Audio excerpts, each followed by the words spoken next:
طيب احنا اتكلمنا عن افلام تخرجك من المود الوحش وافلام تدخلك المود الوحش ذات نفسه، ليه ما نتكلمش عن المسرح؟ المسرح مهم جدا يا اخوانا، ما حدش اتكلم عنه حرفيا، وكذا حد قال لي ما تعمل حلقات عن المسرح. عندك حق يا سيدي الفاضل، لازم والله، وده هيحصل ان شاء الله الفتره اللي جايه. المهم بقى معانا 10 مسرحيات النهارده يجعلونك تضحك اكتر من ماتش ريال مدريد وليفربول اللي فات، واكتر من ضحكه حفيظ دراجي ذات نفسه. ونبتدي باول مسرحيه حكيم عيون. الفكره ان لما بقول لناس عليها بحس انهم مش عارفينها قوي، مع انها موجوده يوتيوب وفيها نجوم تقال، مفيش حد فيهم مش محبوب وما ضحكناش في يوم من الايام ولا حتى في المسرحيه، زي علاء ولي الدين الله يرحمه، واحمد حلمي وكريم عبد العزيز وحجاج عبد العظيم. مفيش مشهد فيها بيحسسني بملل، يعني كنت عايز اقول لك مشهد الحروف الابجديه، افتكرت مشهد مساء الخير يا حاج ابو حنان، بعد كده افتكرت مشهد ايوه المحمص ومشهد الراجل الهندي. يعني توليفه كلها على بعضها زي العسل وتستحق المشاهده، وبتخرج الواحد من اي مود وحش، وليها نوستالجيا خاصه كده لوحدها.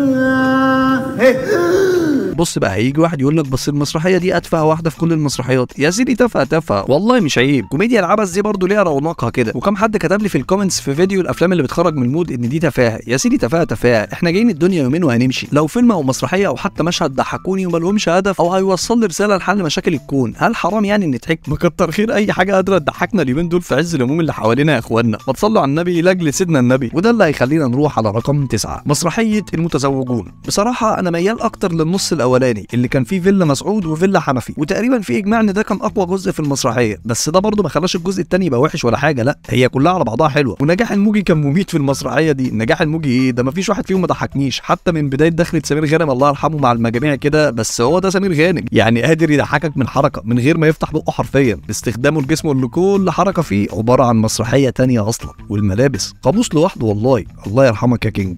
عارف الم البنطلون الجاكيته ضربت. طب ما تيجي ندخل على رقم 8، مسرحيه عائله ونيس. معرفش في ناس مع رايي ده ولا لا، بس انا لما كبرت ما بقيتش اشوف مسلسل عائله ونيس زي مثلا عبد الغفور البرعي او حديث الصباح والمساء او المسلسلات القديمه دي. لما بحن لعائله ونيس بحب اشوف المسرحيه، واللي بصراحه فيها جرعه كوميديا مخلياك بتضحك عليها كانك اول مره تشوفها وانت صغير، واحداثها بتضحكني اكتر من احداث المسلسل، يمكن عشان ده في المسرح ولازم يبقى في ضحك كده كده، والممثل لازم يطلع كل اللي جواه، ما اعرفش، بس هي كمسرحيه احب بالنسبه لي من المسلسل. والله يرحم سعاد نصر وجميل راتب ويخلي ويطول في عمر الاحياء من المسرحيه دي. بتقري الشفايف؟ طب خدي دي طعمه. مش طايقاك يا بنت، مش طايقاك.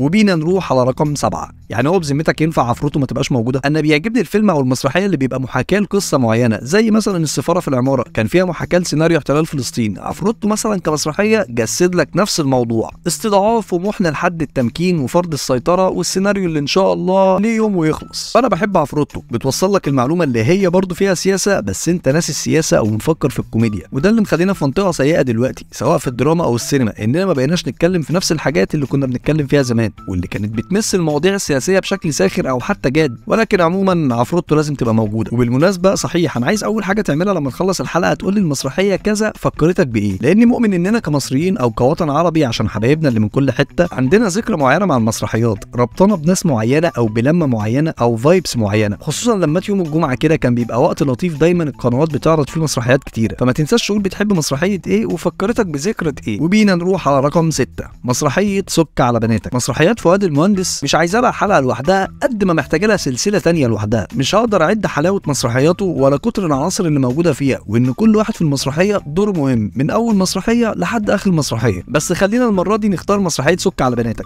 انا لو حد سالني ايه اكتر حاجه بتحبها في المسرحيه دي، وش هقول فؤاد المهندس، مش وهو بيمثل قد ما هو بيفرش وبيدي مساحات وبيساعد الناس اللي معاه، وان لازم كلهم يطلعوا الابداع اللي جواهم. يعني حقيقي مفتقدين فكره ان في حد قديم يطلع ناس جديده. لو جيت تبص دلوقتي هتلاقي ان في ممثلين عندهم 50 و60 سنه ولسه بيعملوا نفس ادوار الشباب اللي بيواجه صعوبات الحياه، واللي هو يا معلم صح انا عارفك من صغري خلاص قربت اتجوز واخلف وانت لسه بتعمل نفس الادوار، فايه الكلام؟ فمسرحيه تستحق تتشاف وعمرها ما هتقدم.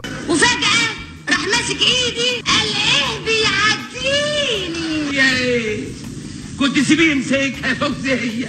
وبينا نروح على رقم 5، مسرحية تخاريف. أنا بحب الفانتازيا اللي هي أصلا مضمونها واقعي كده، الخمس أماني كلها مشاهد بتضحكني، بس خمن حذر فزر أكتر جزء بيعجبني، أكيد أمنية السلطة، اللي أظن إن المسرحية دي ما كانتش بتتعرض كتير زمان، ودلوقتي استحالة تتعرض أصلا بسبب الجزء ده تحديدا. ومشهد حسسك إن المسرحية لسه متصورة ومتألفة ومتنفذة امبارح أساسا. وكان عاجبني أوي إن محمد صبحي في بداية المسرحية كان بيقول إن المسرحية دي خيال وإنه خايف يتشد على أبو زعبل. الناس عمرها ما كانت مبسوطه.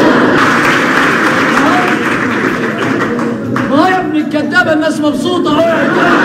وبينا يا سيدي على رقم 4 مسرحيه الزعيم. بصوا يا جماعه، هو في اسباب كتير لحبك للمسرحيه دي. اول حاجه انها تايمليس، يعني انت هتشوف المسرحيه دي في اي وقت ان شاء الله 2090 هتحس انك لسه بتشوفها لاول مره عادي، لانها بتتكلم عن فكره، والفكره هنا بتتكلم عن الحكم الديكتاتوري والحكم الموازي للحكم ده. فزي ما بيتقال كده عمرها ما هتقدم، عمر الافيهات اللي فيها ما هتبطل تضحكك، لانك بشكل او باخر انت لسه عايشها يا معلم. فاكر انت طيب المشهد ده كان مكتسح كل سايبرات مصر، وكان مكتسح كل الموبايلات اللي نازله جديده بالكاميرا. واكتر حاجه بقى فيها روح حلوه في المسرحيه دي بعيدا عن عظمتها هي نفس الروح السياسيه الكوميديه الكرتونيه، سواء اللي في اخراج شريف عرفة او مزيكا مودي الامام، اللي محسساك انك عايش في افلام عادل امام وشريف عرفة ووحيد حامد من اول فيلم اللعبه مع الكبار لحد طيور الظلام تحديدا، عشان ده كان اخر فيلم جمع بين عادل امام وشريف عرفة ومين؟ مودي الامام. مودي الامام اللي مزجته في الزعيم يتكتب فيها 7 دواوين عادي. انا بحب جدا استعراض الشعب اللي مصيره في ايده، مش مجرد استعراض عادي كده، سواء مزيكا او استعراض او حدوته بتتحكي. هو انا طيب هبقى اوفر لو قلت لك اني بحس بامل بكلمات الاغنيه بتاعت الاستعراض ده، وبحس بانتصار لما بشوف زينهم اللي كان بيتكلم بصوت الشعب في الاغنيه، وان الشعب هو اللي قادر يخفي التماسيح اللي بتسن اسنانها والعفاريت اللي بتزوم في مكانها. يا رب ما بقاش اوفر ولا حد يوافقني في الدراما اللي انا سويتها دلوقتي دي. الشعب اللي مصيره في ايده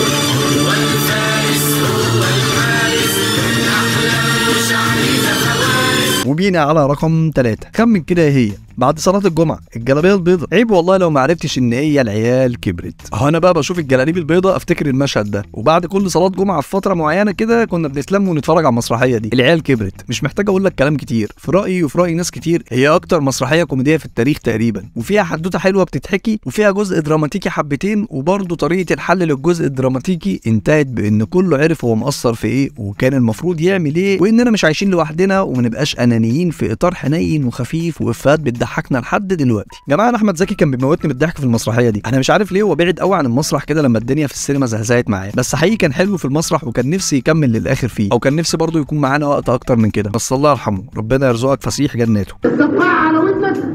ايوه. قصاد طبلة ودنك بالظبط. ايوه.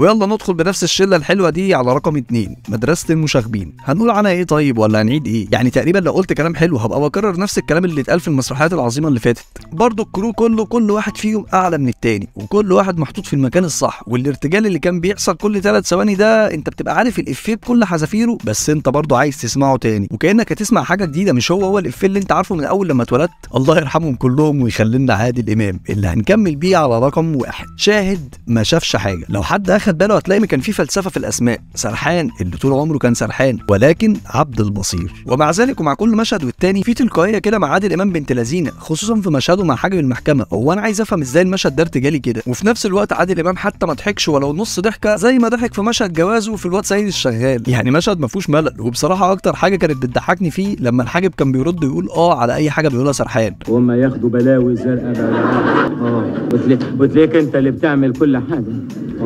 عادل امام يا جماعه ربنا يخليك لنا يا زعيم والله، وما نتحرمش من طلتك الباقيه. وبس كده يا سيدي. بص وانا بكتب السكريبت ده اهو انا عارف ان في مسرحيات كتير جدا ما جاتش على بالي وانا بكتب الحلقه، انا عارف ومتاكد وابصم لك بال10، بس انت اكيد فاهم يعني الواحد بينسى ازاي وبيفتكر بعدين، وبعدين الناس نسيت المسرح، وانا عايز افكر الناس كده بالمسرح في حلقه بسيطه. على فكره المسرحيات دي ترتيبها كده عشوائي، يعني انت عايز تحط دي الاول الثانيه الثالثه الرابعه عادي مفيش مشكله، مش معنى ان في رقم 1 ورقم 2 ورقم 3 ان هي افضليه، لا شوف انت بتحب ايه ورتبهم انت على مزاجك. تعديل، انا اكتشفت اني نسيت احط الواد سيد الشغال والاباندا وحزمني اياه وطرائيع واهلا يا دكتور وشارع محمد علي ورايا وسكينه، واول ما ادوس على زرار الابلود هكتشف ان ناسي حاجات اكتر. فبكتب لنا بقى ذكرياتك مع المسرحيات دي وقول لنا بتحب ايه اكتر، ولو عايز نراجع مسرحيات يا ريت تبقى تكتب ده في الكومنتس بعد ما تعمل لايك وسبسكرايب، واشوفك على خير ان شاء الله، ويلا سلام.